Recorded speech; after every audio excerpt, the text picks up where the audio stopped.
characteristics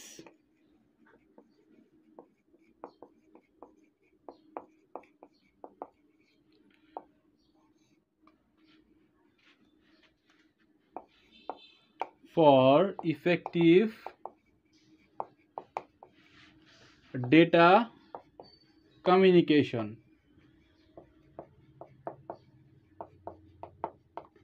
তো data কমিউনিকেশনকে effective করার জন্য মেইনলি চারটা ক্যারেক্টারিস্টিক্স থাকতে হবে। ফার্স্ট যে ক্যারেক্টারিস্টিক্স সেটি হচ্ছে ডেলিভারি। তো ডেলিভারি মিনস ডেস্টিনেশন। এখানে ডেলিভারি বলতে ডেস্টিনেশনকে বোঝানো হচ্ছে, অর্থাৎ আমরা যে সেন্ডার থেকে যে রিসিভারের কাছে ডেটাটা পাঠাবো সেইটা যেন কারেক্ট ডেস্টিনেশনে যায়, অর্থাৎ যে ডিভাইসের উদ্দেশ্যে আমরা সেন্ড করেছি সেই ডিভাইসই যেন পায়। দেন সেকেন্ড হচ্ছে অ্যাকুরেসি।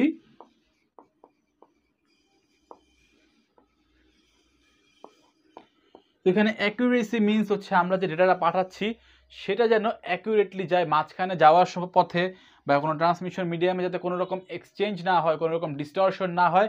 সেটা যদি হয়ে যায়, কোনো ডিস্টরশন হয়ে যায় বা কোনো একটা ঝামেলা যদি হয়ে যায়, তাহলে সেই ডেটা আমরা অ্যাকুরেটলি পাবো না। আর অ্যাকুরেট ডেটা যদি আমরা না পাই তাহলে সেটা আমাদের কমিউনিকেশনটা ইফেক্টিভ হবে না। থার্ড হচ্ছে টাইমলিনেস।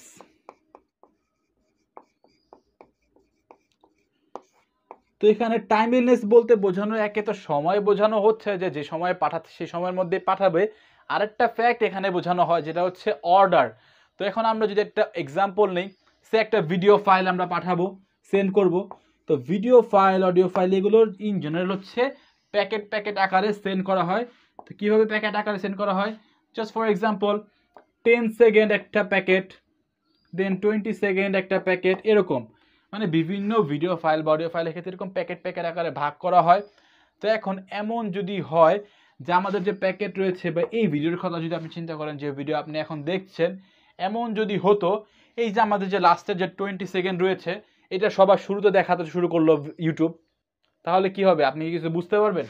আপনি কিন্তু কিচ্ছু বুঝতে পারবেন না। অর্থাৎ এই যে প্যাকেটগুলো যে রয়েছে 10 সেকেন্ড, 20 সেকেন্ড, 10 সেকেন্ড, এই প্যাকেটগুলোর যদি অর্ডার, এটা ফার্স্ট অর্ডার, এটা সেকেন্ড অর্ডার, এটা থার্ড অর্ডার, অর্ডার যদি চেঞ্জ হয়ে যায়, অর্থাৎ থার্ড অর্ডার যদি ফার্স্টের দিকে চলে আসে এবং ফার্স্ট যদি সেকেন্ডে চলে যায়, সেকেন্ড যদি থার্ডে চলে যায়, এমন যদি হয়ে যায়, অর্থাৎ অর্ডার যদি উল্টাপাল্টা হয়ে যায়, সেক্ষেত্রে কিন্তু আমাদের ডেটা কমিউনিকেশনটা ইফেক্টিভ হবে না। অর্থাৎ এখানে টাইমলিনেসটাও অনেক গুরুত্বপূর্ণ। এবং ফোর্থ যে একটা টার্ম রয়েছে ডেটা কমিউনিকেশন ইফেক্টিভ করার জন্য, নিউ একটা টার্ম আপনি বলতে পারেন জিটার। তো জিটার দ্বারা রেফার করা হয় হচ্ছে প্যাকেট অ্যারাইভাল টাইম। এই যে আমাদের যে ভিডিও ফাইল রয়েছে বা অডিও ফাইল রয়েছে এগুলো তো প্যাকেট প্যাকেট আকারে ট্রান্সমিট হয়, বাট এর অ্যারাইভাল টাইমের উপরও ডিপেন্ড করা হচ্ছে আমাদের ডেটা কমিউনিকেশনের ইফেক্টিভনেস। কীভাবে অ্যারাইভাল টাইম আমাদের ডিপেন্ড করছে, সে হচ্ছে যে ফার্স্ট 10 সেকেন্ড এতটুকু ঠিকঠাক মতো আসলো, অর্ডার ডিপেন্ড করছে আমাদের টাইমলিনেসের উপরে। আর হচ্ছে arrival time, packet arrival time depend করছে আমাদের জিটারের উপরে। তো এখন অর্ডার ধরলাম সেম ঠিকঠাক আছে, কোনো ঝামেলা নেই, বাট এমন হলো যে ফার্স্ট 10 সেকেন্ড আসছে, তো এরপরে সাথে সাথে কিন্তু পরের 20 সেকেন্ড আসার কথা, বাট মাঝখানে এই যে 20 সেকেন্ডের যে প্যাকেটটা রয়েছে সেটা আসতে 30 সেকেন্ড ডিলে হলো।